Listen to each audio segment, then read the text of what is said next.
comuniqué con Andrés en mi búsqueda de diseñadores trabajando en Bolivia, porque vi un anuncio que publicó él sobre una conferencia sobre diseño de comida que se organizaba allá. A veces busco algo y termino encontrando algo totalmente diferente. No sé si les pasa. Este es el caso. Así que con ganas de dejarme sorprender por la vida, les presento una entrevista a un colombiano, Andrés Sicar Currea. Él es diseñador y profesor en el área de teoría y en esta charla nos va a contar sobre sus intereses, la biodiversidad, el diseño con comunidades ancestrales y el diseño y la comida. Esta es una entrevista que va a ser parte de varias listas como Colombia y diseño y comunidades indígenas y diseño. Las listas las encuentran en Spotify. Mi nombre es Mariana Salgado y esto es Diseño y Diáspora.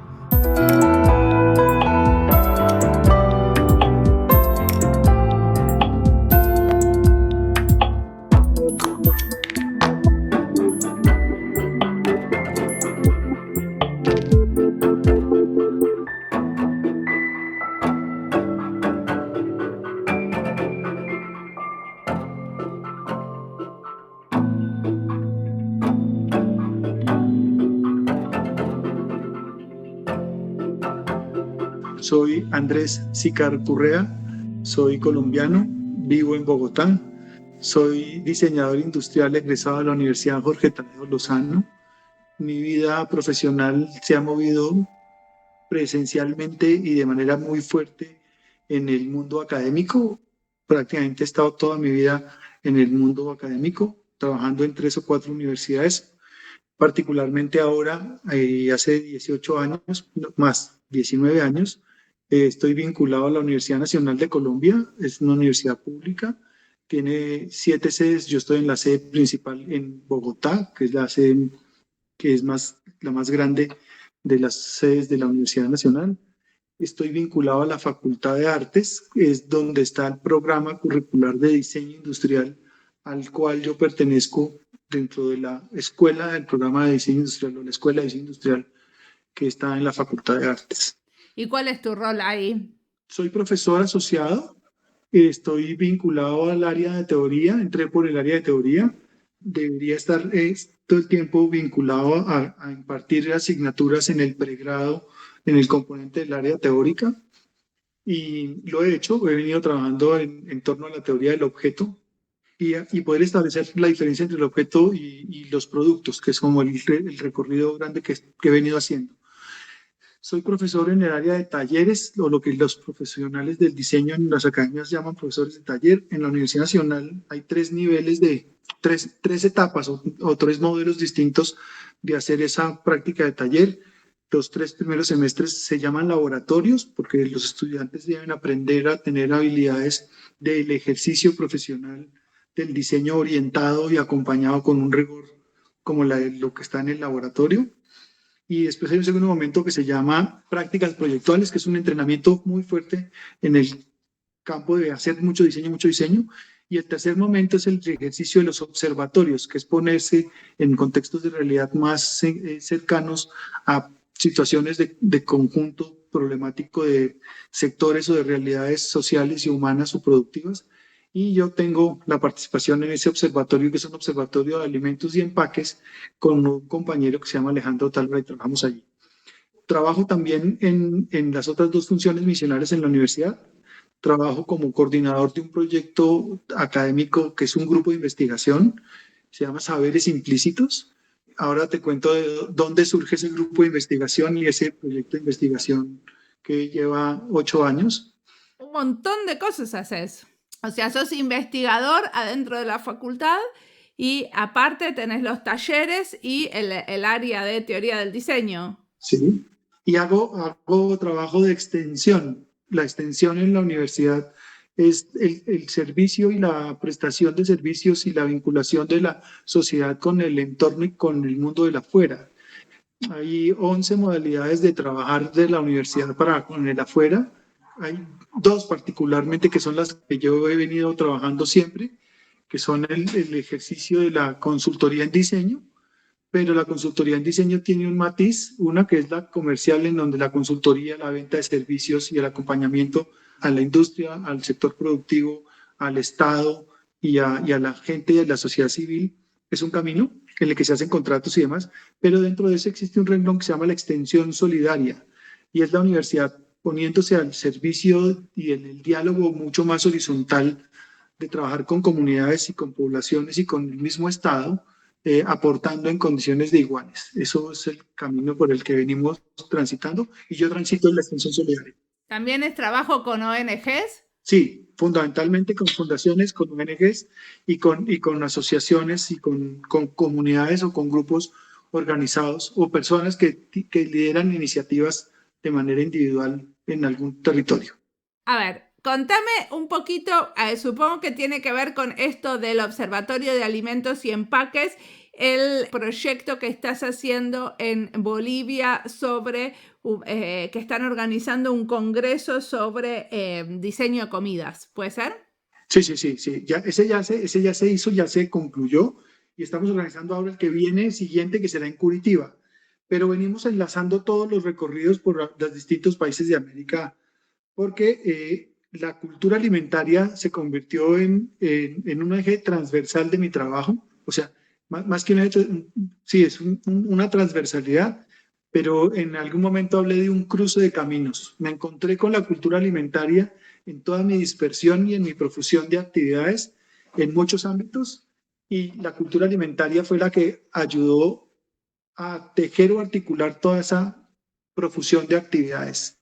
¿Pero qué es exactamente lo que hacen ustedes? Porque cultura alimentaria es tan grande. Es muy grande, sí. Y el concepto que voy a poner ahora es mucho más amplio todavía. Es food design, porque todavía en español no encontramos la traducción que nos permita poner en español lo que cobija o contempla. ¿Y no es diseño de comidas? No, no es diseño de ¿Mi comida. traducción está mal, diseño de No, comida? no es diseño solamente de la comida, porque el mundo gastronómico y culinario y la alta cocina han convertido el concepto en eso, en poner bonito un plato, en adecuar y decorar bonito un plato y diseñar un producto que sale a la mesa estéticamente bien servido. Ese es un capítulo que tienen los cocineros, los gastrónomos, los chefs y la industria alimentaria explorado bastante bien, pero no hay nadie que se esté pensando integralmente la complejidad de lo que está fracturado en el mundo, que es nuestra relación con los alimentos. Y entendimos que el diseño tiene mucho que aprender para meterse en un campo tan complejo y tan disperso y tan disímil y tan leonino como es el mundo de la producción y la cultura alimentaria. Pero discúlpame, ¿los nutricionistas no se encargan de eso? ¿De nuestra relación con los alimentos? También. Pero el nutricionista no contempla aspectos de lo que el diseño asume en algún momento y puede poner al servicio de la cultura alimentaria. Voy a hablar de cosas como la ocasión de uso, no la funcionalidad, porque los nutricionistas ya están hablando de productos funcionales, pero la ocasión de uso, las condiciones de accesibilidad, de el gesto del comer, no la experiencia del comer solamente, sino el gesto del comer como cultura. Es un campo enorme, no pretendemos, que esa es una de las claridades que quisiera plantear ahora, definir un campo de conocimiento acotado con límites para establecer las fronteras con los que hacen los otros. Creo que una de las virtudes que tiene el diseño, y por eso es así de interesante, lo aprendí en su momento, y era que el diseño era interdisciplinar. Y lo que estamos proponiendo aquí con el food design es que el aproximarnos como diseñadores al mundo de la cultura alimentaria, desde esto que llamamos food design, nos pone a transitar en la transdisciplinariedad. Entonces, nos movemos en todas las disciplinas, transitamos por todos los lugares y por todos los conocimientos que tienen otros, damos lo que podemos en cada uno, y llevamos de un lugar a otro saber y recogemos de un lugar a otro saber, y vamos construyendo un asunto que se llama actitud alimentaria y la gestión de todo. Bueno, a ver, ahora salgamos de los conceptos y decime, ¿qué hicieron? Concretamente, un proyecto o varios de ese congreso que me digas, bueno, mira, ahí se presentaron este tipo de proyectos que son especialmente relevantes. Ok, este es el octavo encuentro, el que se hizo, el séptimo encuentro fue el que se hizo en Bolivia, se llamó Cosechamos. cosechamos el trabajo de los 7 años anteriores. Hemos venido trabajando en torno a fomentar la cultura del food design y a reconocer y a invitar a quienes estén adelantando acciones para mejorar la relación de los seres humanos con los alimentos en sus territorios. Entonces hemos hecho 8 congresos, porque este año hicimos el último virtualmente porque la pandemia nos permitió encontrarnos de manera digital y no presencial. Pero llegar al corazón de la América Latina o de Sudamérica, como fue llegar a Bolivia, fue haber logrado poner un discurso académico y un ejercicio que veníamos trabajando con posicionar el concepto de food design en América Latina, a llevarlo al corazón de Sudamérica, a encontrarnos con la posibilidad de amplificar la mirada en relación a la cultura alimentaria, no solamente en el mundo de la gastronomía o cuestionando el mundo de la gastronomía en la alta cocina como está, sino haciendo conciencia de otro par de cosas que hemos propuesto. Hemos reconocido que existe una ancha cocina y se ha propuesto el concepto de ancha cocina, lo ha propuesto Pedro. Hemos creado la conceptualización de lo que significa superar la dimensión de usuario, de comensal, y hemos propuesto la del decisor alimentario, que tiene un reto enorme de poder entender que cada uno de nosotros es quien decide qué se lleva a la boca y qué es lo que no se puede llevar a la boca, aunque muchos no puedan lograrlo ni siquiera una vez en el día, pero es un ejercicio de toma de conciencia de qué incorporo al interior mío y qué es lo que logro recoger del entorno. ¿Cómo le decías? ¿Cómo lo llamabas? Decisores alimentarios. Y ese es un concepto nuevo que le estamos aportando al mundo del diseño, porque siempre lo clasificamos como usuario, cliente, comensal en el mundo de la comida, ¿sí? Bueno, pero hay algunos que tienen más poder de decisión en esta relación de la gente con las comidas que otros, ¿no? Porque de hecho hay un señor en el supermercado que elige qué tipo de cosas voy a tener ahí, por ejemplo. ¿Cierto? O sea, no todos los decisores alimentarios tienen el mismo poder de toma de decisión. Estamos claros que hay escalas de toma de decisiones, pero al final hay una decisión y hay un deseo de decidir, hay una voluntad de decidir, lo que implica incorporar la perspectiva amplia del concepto de la participación en un ejercicio de derechos, ¿cierto? Exigir un derecho o reclamar un derecho o ejercer un derecho son condiciones de decisión. Hay cosas que están exógenas a la decisión y que inciden sobre la realidad de un ente vivo, para no poner solamente el humano, porque es que aquí la condición también de lo que propone el habernos encontrado en Bolivia es llegar a plantearnos el hecho de que tenemos que abrir la mirada a la perspectiva antropocéntrica en la que se mueve el mundo alimentario, privilegiando el placer del consumo de los alimentos en los humanos, en esa búsqueda estética de la satisfacción del gusto, de lo no probado anteriormente o de lo no preparado nunca antes, y entrar en esa perspectiva de entender que hay más seres vivos que estamos cohabitando con otros y que nos merecemos entre todos un ejercicio de respeto y de comprensión de que hay unos que dan la vida por otros, y eso forma parte del ciclo vital. Cuando yo logro retirar un fruto de un árbol y lo arranco y lo cojo con mis manos y lo convierto en fruta, en la perspectiva de lo que proponíamos en la mirada de lo que hace Mancini, en esa capacidad transformadora, el poder morderlo y tener la satisfacción de convertir ese elemento que era otro potencial árbol en el futuro, volverlo vida. Para mí, ese fruto ha dado su vida en su proyección de futuro árbol y se ha convertido en alimento para mí. La pregunta es, ¿qué estamos haciendo nosotros y qué todos estamos dando nosotros la vida por otros para mantener el ciclo vital funcionando? Y esa es una perspectiva que asume el trabajo cuando, estando en Bolivia, en el diálogo con las perspectivas de quienes están liderando el mundo de la cultura alimentaria en Bolivia, tienen una propuesta como uno con los que estuvimos trabajando, que son los de cocina consciente.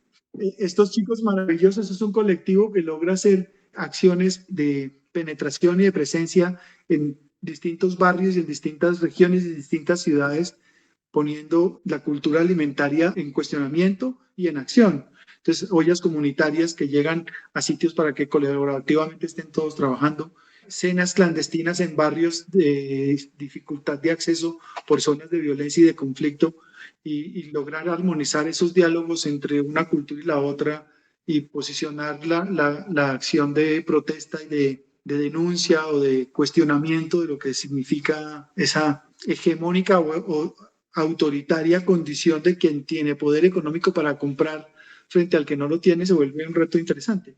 Y entrar a la mirada del pensamiento originario de nuestros pueblos cada vez es más fuerte en el trabajo de la red latinoamericana. Lo he venido planteando y reconociendo en las voces con quienes hemos estado hablando, y el respeto a la Pachamama, el reconocimiento del buen vivir, le dan una perspectiva más amplia a la definición que en la red latinoamericana hemos propuesto, porque en la red latinoamericana tenemos una definición para Futizan y es que nosotros desde la red latinoamericana apoyamos toda acción humana que mejore la relación de los seres humanos con los alimentos en cualquier escala, dimensión y lugar. En principio, ahí en esa definición cabían todas las acciones humanas, pero se nos olvidaron en esa primera enunciación hace 8 años los otros seres que también hacen y tienen presencia para mantener viva la vida, y la han mantenido viva desde que la vida existe en el planeta o en el universo.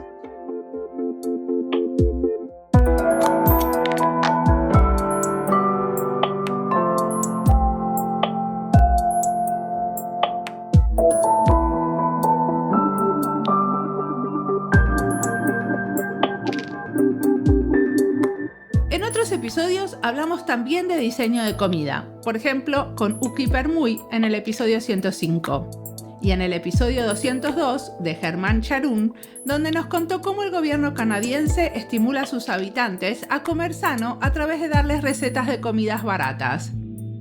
También sobre pan charlamos con 2 venezolanas que se interesan por la gastronomía.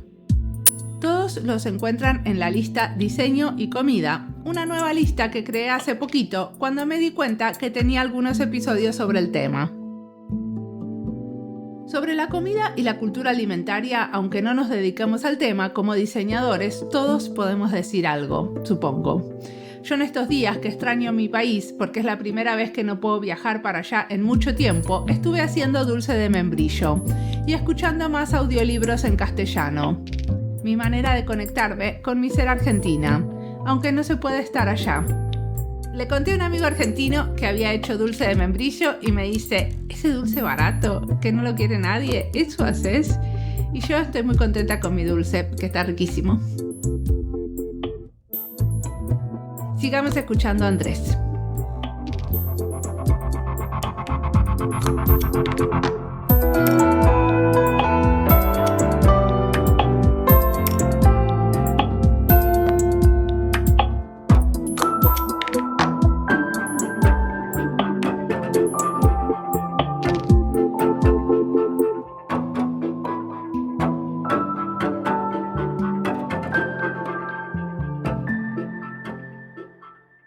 El espacio de la relación que tuvimos en Bolivia se sincronizó con un encuentro de creatividad gastronómica y diseño. Era el primer congreso de creatividad gastronómica y diseño propuesto por la universidad en Bolivia. Y esa relación con Univalle nos llevó a poder poner en un mismo espacio esa discusión que tú proponías en el debate y en la conversación que traemos, de si eso es lo que hacen los nutricionistas y los gastrónomos, entonces ¿qué hace el diseño? Y encontrábamos una confluencia interesante de distintas voces y maneras de abordar la cultura alimentaria y la preocupación de la cultura alimentaria. Te decía que en ese contexto el diálogo permitió proponer lo que yo vengo trabajando en la Universidad Nacional hace 6 años, acompañando el proceso, y con un antecedente de 4 años más atrás, tuve la fortuna de poder participar en la formulación de un proyecto de cooperación internacional con recursos de JEF y el PNUD para trabajar en el Ministerio de Medio Ambiente, para recorrer 5 regiones de este país, de los 5 ecosistemas que tiene Colombia, para entender cómo se maneja la agrobiodiversidad desde la relación que tienen quienes habitan los territorios. Entonces pudimos trabajar con negros, campesinos, indígenas en el Chocó, en el Amazonas, en la región de Nariño abajo también, que tiene Pacífico y tiene zona andina, y en Boyacá, que tiene otra región andina. Eso me sensibilizó muchísimo y ratificó mi compromiso para trabajar con los territorios y poner al diseño al servicio de esas realidades de los territorios. Y trabajando en esa ruta del conocimiento tradicional surgió el encuentro formidable con un grupo de personas que desde la Facultad de Ciencias Humanas, a través del Instituto de Relaciones Internacionales, es un instituto que trabaja muchos frentes y dentro de esos hay un programa que se llama Saber y Vida. ¿Qué es este programa Saber y Vida en relación al diseño? Saber y Vida trabaja por la memoria de la institución y de las personas dentro de la institución.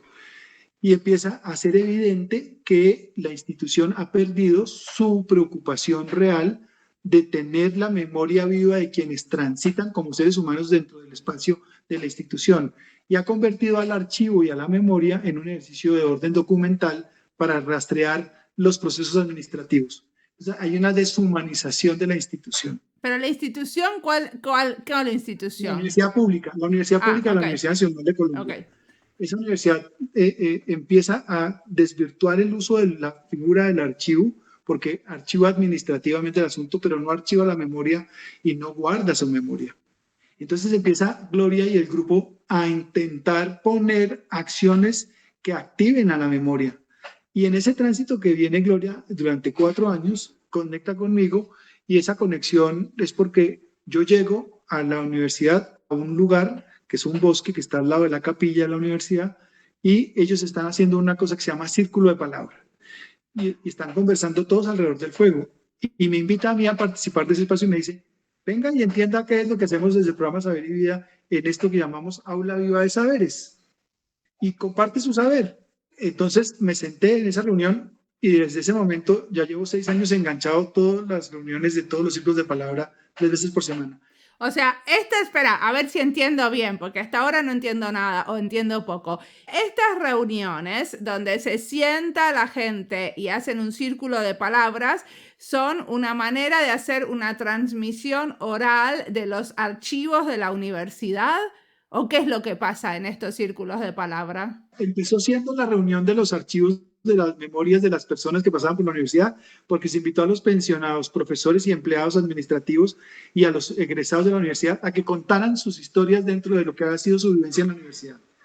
A esos espacios llegaron estudiantes y personas de otras comunidades y de otras culturas, indígenas, campesinos y afros que habitan en la universidad y que empiezan también a poner en evidencia que pierden sus memorias de sus territorios porque la universidad los homogeniza rápidamente.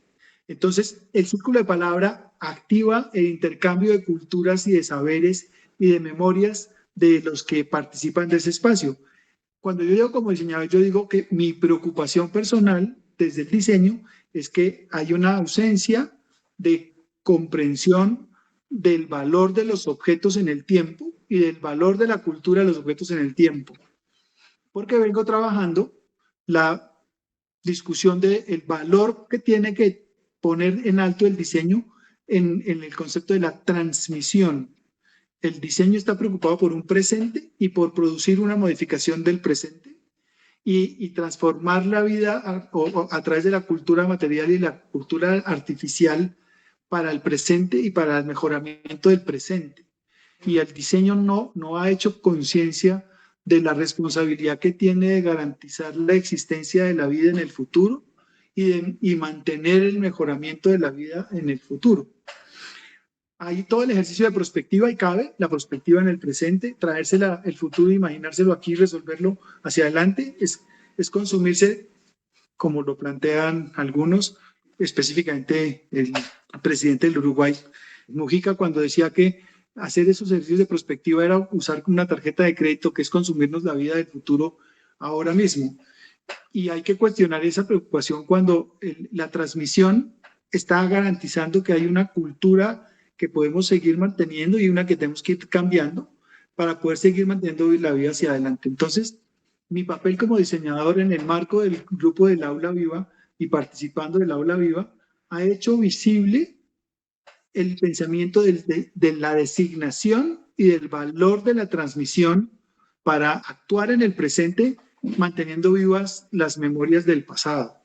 No en un ejercicio de conservacionismo o de cultura de protección a ultranza, sino porque hay que reconocer que hay unas tecnologías ancestrales vivas que siguen teniendo valor, vigencia y se siguen usando, que hacen posible la vida en el planeta para todos. ¿Qué te referís con esas tecnologías ancestrales? ¿Me das un ejemplo? Sí, si tecnología son todas las maneras de hacer, entonces una tecnología para el cuidado de la vida está asociada a la transformación de productos que pueden ser nocivos para la salud humana, como las yucas bravas, y ser capaces de extraer los venenos de las yucas bravas, y para poder sacar esos venenos seguimos alimentándonos con las harinas que salen para hacer el casabe y hacer la farina y tener alimento con un reconocimiento de una manera de hacer del uso respetuoso y del cuidado de la vida.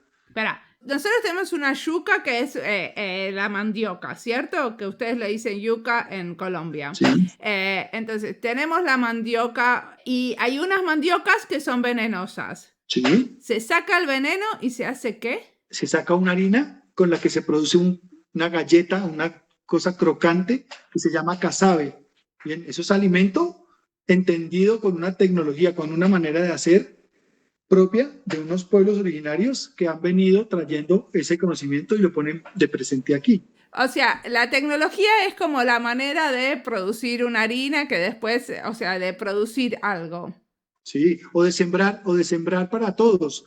Cuando en una comunidad de una población indígena en el Amazonas hacen una chagra, que es ir a desmontar un pedazo de selva para hacer la siembra, para el cultivo de lo que sería una huerta para nosotros, ellos saben qué árboles tumbar, en qué periodo tumbarlo, qué sembrar, y no siembran solo para ellos. La chagra se siembra en anillos o en espiral, y la forma en la que se siembran cada una de las plantas y cada uno de los elementos que se van a cuidar durante el tiempo de la siembra y la cosecha, o del cultivo para la cosecha, están previstos para darle de comer a todos en la selva. Entonces, están sembrados de manera progresiva para que el insecto llegue, el roedor llegue, el mamífero llegue y haya alimento para poderle dar de comer a todos y mantener al centro la alimentación que voy a tener para mí. Y hoy esas tecnologías o esas maneras de hacer, en muchos de nuestros contextos y en muchas de nuestras geografías y en muchas de nuestras culturas, esos conocimientos no están siendo aprendidos, no están siendo valorados y no están siendo usados porque se están imponiendo otras tecnologías de la digitalización, del control, del monitoreo, del monocultivo, del sembrar una sola cosa para garantizar mayor productividad, y se nos olvidan estas otras maneras de hacer para cuidarnos y para cuidar a todos. Entonces, ustedes ante esta situación lo que están haciendo es generando un archivo. Generando memoria viva, más que solamente un archivo, porque la trampa del archivo, que es a lo que caemos todos, es asumir que hay que guardar todo en una biblioteca y tenerlo guardado en un estante documentado en términos de lo escrito. Cuando el mayor privilegio que nos incorporan los conocimientos adicionales y las poblaciones con esas sabidurías es que la mejor manera de garantizar la existencia de ese conocimiento es ejercerlo y practicarlo y transferirlo de generación en generación por vía de la práctica, no por vía de la documentación en libro. No porque no haya que hacerla, sino que es posible mantener las dos. La tecnología del libro y la tecnología del documento sigue siendo valioso, pero la de la oralidad con la práctica, con la transferencia de generación en generación, ejerciéndola y viviéndola y practicándola, es otra manera de hacerlo. O sea, vos tenés un proyecto que se llama Aula Viva con estudiantes de diseño. ¿Qué es lo que hacen los estudiantes de diseño? ¿Participan de estos círculos de palabras? Espacios, sí. ¿Y algo así más? Así es.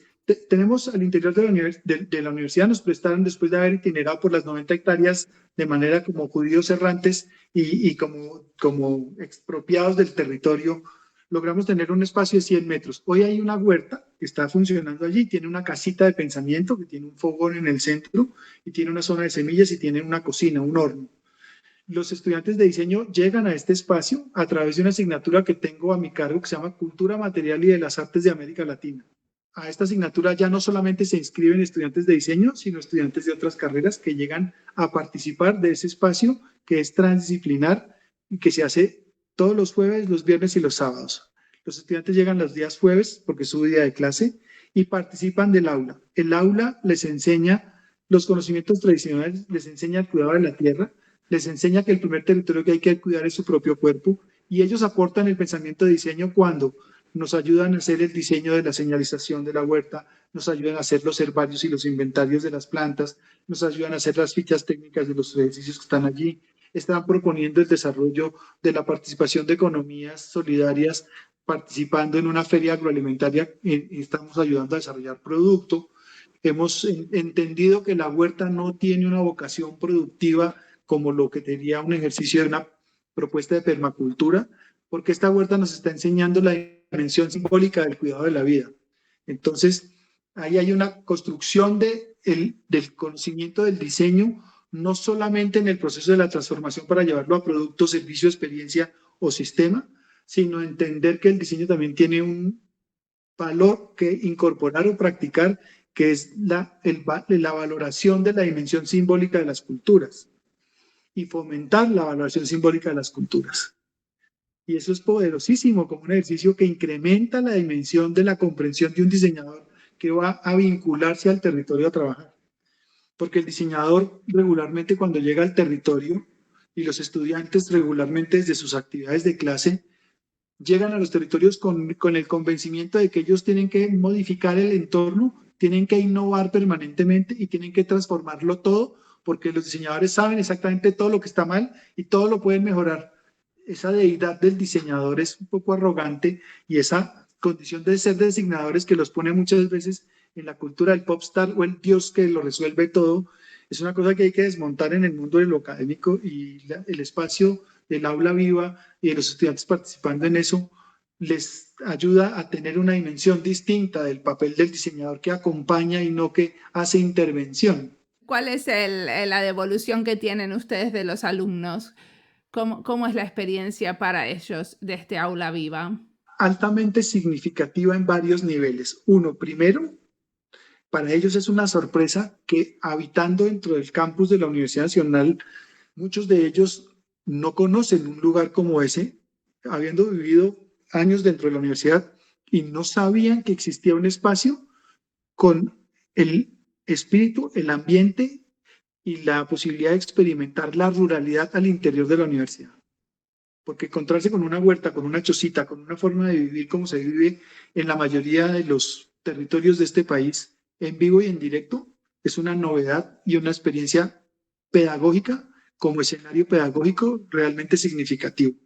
Es un ambiente de aprendizaje realmente novedoso, con una virtud adicional, y es que logramos salir de la figura del cuadrado del salón de clase y de estar en el mundo interno de un salón pensando en afuera, y llegamos a un espacio en donde la relación es circular y estamos en un afuera pensándonos en el adentro. Y el adentro es nuestro interior como cultura y como sujetos. Es un cambio de comprensión del mundo, y al diseñador le conviene y le sirve muchísimo, y ellos lo referencian con agrado, diciendo que descubren una dimensión distinta de lo que significa ser diseñadores y de lo que significa por encima de ser diseñadores el reconocerse como sujetos y como personas vivas y como entes vivos, que es muy valioso, porque en el escenario de transitar el camino académico para formarse como profesionales, muchas veces o casi siempre, los chicos en el aula o en el espacio de la universidad viven casi que de forma paralela, como si estuvieran en una línea del ferrocarril. Su vida personal va por acá y ellos transitan el mundo académico por acá, pero no lo cruzan muchas veces. Sus iniciativas, sus expectativas, sus capacidades, sus hobbies, sus vicios, sus pasiones, no entran en juego muchas veces en los ejercicios académicos y en sus ejercicios de orden profesional, como si tuvieran que hacerlos aparte, y cumplen con el compromiso, pero no se involucran. Y este espacio los compromete emocionalmente y los involucra afectivamente. Y ahí hay otra apuesta que se vuelve valiosa con el ejercicio del aula, y es que el diseño afecta a las personas. Y lo que hay que preguntarse es cómo lo afecta, si positivo o negativamente. ¿Y cómo ves a estos diseñadores en 10 años? ¿Cómo te los imaginas? ¿Qué están haciendo?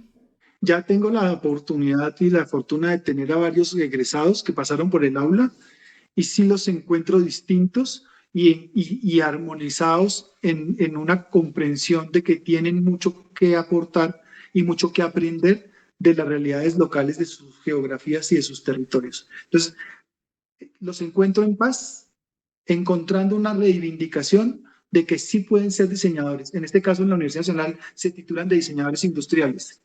Y muchos, durante su tránsito dentro de la formación, queremos renunciar y hemos intentado renunciar al apellido industrial porque nos somos de diseñadores. Porque la noción de diseño industrial puesto en la industria y en la fábrica y en la planta y trabajar en un escritorio dedicado a mantener la producción le para los pelos de punta a muchos. Y entonces muchos terminan queriendo no ser diseñadores industriales para la producción, muchos otros sí y están absolutamente claros de que eso es lo que quieren, pero los que pasan por el aula terminan diciendo, yo sí puedo ser diseñador industrial porque mi foco no está puesto en la industria, sino entiendo que la industria es un medio que me ayuda a garantizar, la industria en el sentido amplio, me ayuda a mejorar mi relación con mi entorno y con quienes habitan en este entorno, porque ellos también tienen unos saberes que debo incorporar a un planteamiento que debemos que construir entre todos y no soy yo el que los decido. O sea, poner a estos chicos y los estoy viendo así trabajar, no ser el solucionador de problemas, sino un dialogante, interlocutor de construcciones colectivas en donde el codiseño y la co-creación y la co-construcción se vuelven el diario modo de actuar como diseñadores, me parece realmente significativo. Hay unas sensibilidades nuevas puestas en estos chicos que entienden el valor de la cultura y del dialogar con otros. Y otros no solamente los humanos, con el otro es la naturaleza, el otro ser vivo, el otro inorgánico que también hay que respetar y entender y platicar con él para modificar o transformar o mantener un entorno vivo. Porque también terminan descubriendo una cosa, no hay que hacer innovación permanente y no hay que estar inventando todo el tiempo cosas. El diseñador también tiene una labor de mantener vivas las cosas que funcionan y han funcionado desde siempre. Y decime una cosa, ¿qué cosas te inspiran? ¿Qué estás leyendo que te parece que tendríamos que querés recomendarle a la gente, leyendo, escuchando, viendo? En las perspectivas de autores europeos con los que me estoy encontrando y trabajando desde hace tiempo, el primero que citaría y que me orientó por esta ruta es el texto de La aventura creativa. En su versión original, el primer libro se llamaba Diseño por qué, de André Ricard. Es catalán, él es una persona maravillosa que fue el que me enseñó la evolución antropógena de los objetos. Esa fue la que usé para mi tesis doctoral. Dentro de ese recorrido, después tuve la fortuna de encontrarme mucho más adelante con Regis Debray en dos textos, uno que se llama Transmitir y el otro Introducción a la Mediología. Son dos textos que me permitieron entender que el diseño y el pensamiento del diseño y el pensamiento de la cultura no puede estar solamente en el presente continuo en el que estamos acá, sino reconocer la temporalidad amplia desde el pasado y el futuro que se ponen de presente en el presente continuo que tenemos ahora.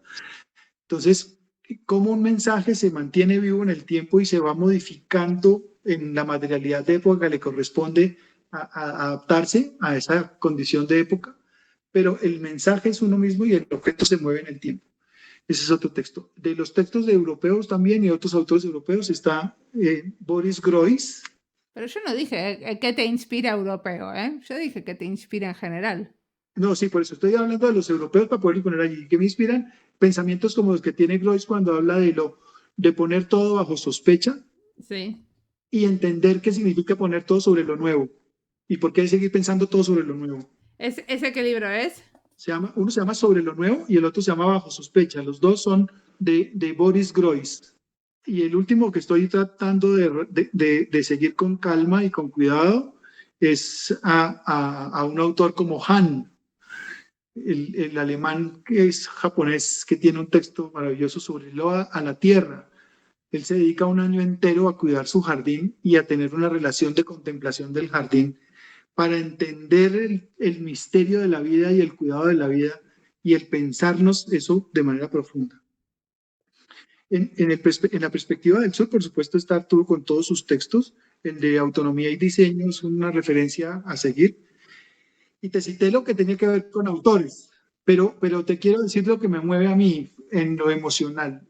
Uno, el diálogo en la escucha que propicia el aula, en un ejercicio de horizontalidad, en la yo por encima, y eso pasa en varios sitios ahora, logro vivir en un entorno en donde todos mis pedigrís desaparecen y mi relación se vuelve yo soy Andrés y tú eres Mariana. Y en ese trato nos encontramos. Y todo lo demás sirve, pero no se superpone para poder hablar desde esa autoridad o desde esa hegemonía. Hay una horizontalidad que me interesa muchísimo mantener. Y en esa horizontalidad el diálogo se vuelve afectivo. Y en ese diálogo afectivo aparecen gestos maravillosos, que es una de las cosas que más extraño en este tiempo, y es la cultura del abrazo y del afecto en la capacidad de asombrarme y de sentir en el asombro de un abrazo la capacidad de transmitir energía y conocimiento y sabiduría en ese abrazo que se vuelve físico y en un abrazo de conocimientos que se comparten en horizontalidad. Y eso alimentado con una cosa que es potente, y vuelvo a poner la palabra alimentado porque es que algo que también he aprendido con los pueblos originarios es que uno no solamente alimenta la tripa haciendo ingesta, porque he aprendido que uno alimenta el alma, el cuerpo, el corazón, la familia, la vida y el cosmos. Entonces, la cultura alimentaria, cuando uno la empieza a mirar desde esa perspectiva transversal y con tantas escalas, se vuelve absolutamente potente, y entonces ya el problema no está en el plato, el problema ya no está en transformar este recurso natural y convertirlo en el mejor plato gourmet o en el mejor producto funcional nutricionalmente hablando, sino que tenemos que mejorar es nuestras relaciones con los otros y con lo otro. Se vuelve absolutamente apasionante y moviliza mi energía, mi alma, mi espíritu y mi relación con los que están a mi entorno. Eso se vuelve poderosísimo. Por eso estás en el campo ahora, pasando tus días libres, ¿no? Unos días de descanso aquí, sí, por supuesto. Disfrutando del agua, del aguacero, de la lluvia, de los tornados que están por estos lados tropicales, haciendo estragos y entendiendo todas esas bondades y fuerzas que tiene la naturaleza. Porque ustedes están en el periodo de lluvias. En este momento incrementaron los periodos de lluvia, sí, estamos entrando en lo que se llama el fenómeno de la Niña, pero también tenemos toda la influencia de los huracanes del Caribe, ¿no? Están presentes todos en estos días y los efectos alcanzan a llegar hasta estas regiones con tanta condición. Y ahí hay algo que empieza uno a valorar también de esto que hemos trabajado en torno al tema de la cultura alimentaria, y es las influencias y las presencias de estos otros elementales que con sus elementos aire, tierra, fuego y aire nos modifican, nos transforman y nos enseñan a habitar de una manera y a respetarlos y a comprender cómo trabajar armoniosamente con ellos. Entonces, hemos aprendido en este tiempo de la cultura de la abundancia y de la cultura del fresco que habita en una región como la de América Latina. Esta cultura del todo disponible a la naturaleza, y lo cojo y tengo aquí disponible y boto las pepas y mañana tengo otro árbol que me permite volver a hacer lo mismo sin mucho esfuerzo, como lo tienen que hacer en otras regiones en donde la fatiga del trabajo y de la labor es muy intensa. Nos ha llevado a tener esa cultura del fresco, en donde fresco, mañana, aquí mañana tenemos plátanos y podemos comer fresco, eso se resuelve mañana. Tenemos una naturalidad distinta de la planeación y de la programación y del rigor, no porque no lo haya, sino que es otro, distinto. Y eso es poderosísimo verlo. Yo creo que hay que aprender más de esto. Quisiera ponerle a la razón o anteponerle a la razón un prefijo como el co, porque el corazón es más importante que la razón. No porque privilegie uno sobre el otro, sino hay que sumarle el corazón a la razón.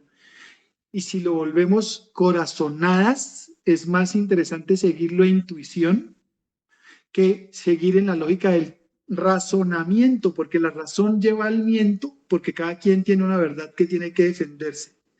Entonces prefiero la intuición y la corazonada que el razonamiento y el corazonamiento se vuelve el valor del afectivo y de lo que hay que poner en juego, que es el afecto, respeto para lo otro y el respeto de la vida y el respeto de los beneficios y los intereses y las realidades que tenemos todos en esta isla grande que se llama Tierra.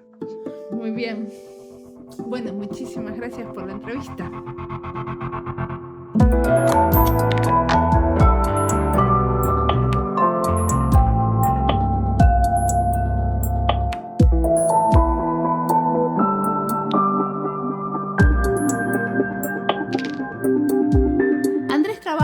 universidad pública, la Nacional de Colombia. Y eso me recuerda a algo que me acabo de enterar y les quería contar.